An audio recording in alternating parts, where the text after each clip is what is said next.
The Slingshot is a great device that can be used for both overloading training and deloading your training. Selwyn here from Wynn, where the goal of the channel is to help you get a little bit stronger every single day. If you missed the previous episode, I'll link it here, where I discuss a couple of the studies that actually looked at how the bench press was affected by the Slingshot in trained powerlifters. Given the mechanisms by which the Slingshot does work, it can either be used to increase or decrease your muscle activation. If you bench press the same weight with the Slingshot than without, we're going to be decreasing our muscle activation. If you want to increase muscle activation by using the Slingshot, you just exceed the bench press weight that you were using before, or use the same weight for more reps. And from a speed perspective, given the same weight, the speed of the bench press across the set is going to be a lot more stable than without it. We're going to slow down less as we bench press. So given what we know from the research and how the Slingshot works, there are 5 main ways that we can use the Slingshot for training. First off is pain and injury, so we can train around elbow and shoulder pain. Second off is overloading, so we can bench press the same weight for more reps. We can bench press more weight for the same reps, and we can also increase our weekly bench pressing frequency. Secondly, we can use it as a deloading tool where we're able to bench press the same weight and reps without using as much muscle activation. Finally, we can use it as a speed tool, so we can bench press with a more consistent bar velocity and introduce some accommodating resistance. And finally, we can use it as a technical tool that'll help us feel how heavy weight feels in our hands, as well as we'll have an external cue to keep those elbows locked in place and that shoulders locked into a good, efficient bench press mechanic. And depending on how your training circumstances are, it'll depend on how you want to utilize the Slingshot. Again, it's a tool in the toolkit. Use it correctly and it'll help you really well. And just like I don't think you should be using the same training program all year round, I think you should have seasons to your training. Much like that, you shouldn't be using the Slingshot all year round. It's not like a lifting belt or wrist straps, because it does provide a lot more mechanical advantage than those two.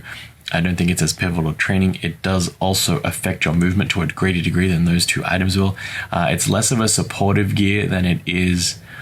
It's less of a passive supportive gear as it is an active supportive gear. It's actively helping you lift more weight or train around an injury. So even if you are using the Slingshot to bench press through injury, your goal ultimately should be to bench press without pain. And by doing that, you should be able to bench press without the Slingshot as well. Overloading with the Slingshot can be awesome fun. I really enjoyed doing overload movement with the Slingshot.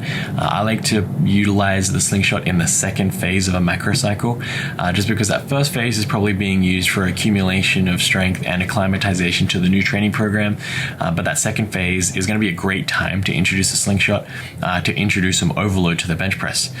So pick one of the 3 goals that I mentioned: bench press more weight, bench press more reps, or bench press increase your frequency, and focus on that for the next 6 to 12 weeks. Don't do all 3. We don't need to attempt all 3 of these. We just really want to attempt one and drive that up. Maybe next training cycle you can address one of the other 2. And to prevent overstressing the bench press movement and the joints around that area, I would suggest picking a different variant for the bench press. So if you bench press 3 times a week, you probably don't want to do flat bench, then flat bench with the Slingshot, then flat bench again. I would say you would do flat bench with the Slingshot, maybe a close grip flat bench, and then an incline bench press of some sort.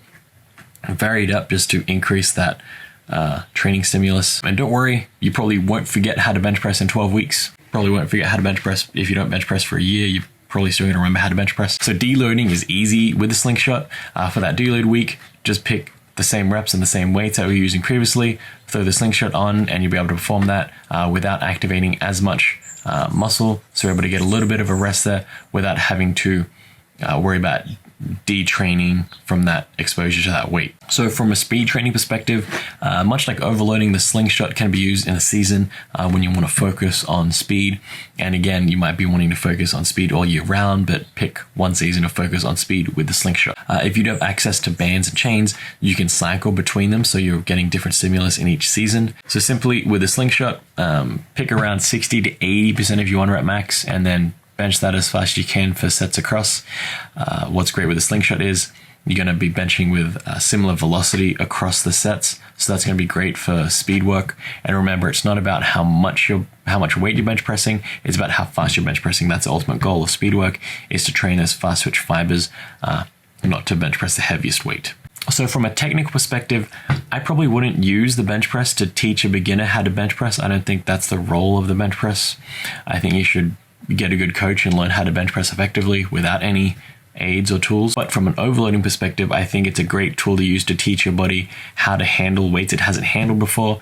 So if your current 1 rep max is 315 pounds, throw on, either do 350 pounds for 2 reps, better yet, throw 335 on the bar and try and bench press that for 1 rep. That way your joints, your body gets used to that compression forces of that extra weight. So when you do feel that weight again without the slingshot, your body is accustomed to it already. More of a psychological trick. I would probably use it that way, closer to a testing phase, probably not closer to a competition, because you'll really want to focus on getting that competition technique down.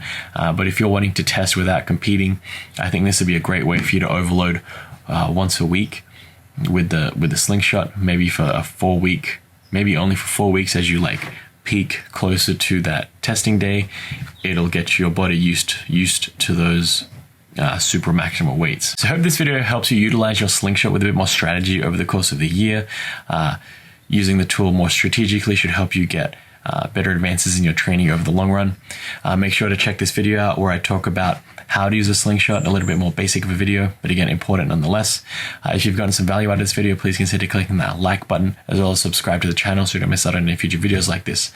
This has been Selwyn from Wynn, and remember, a better life through strength.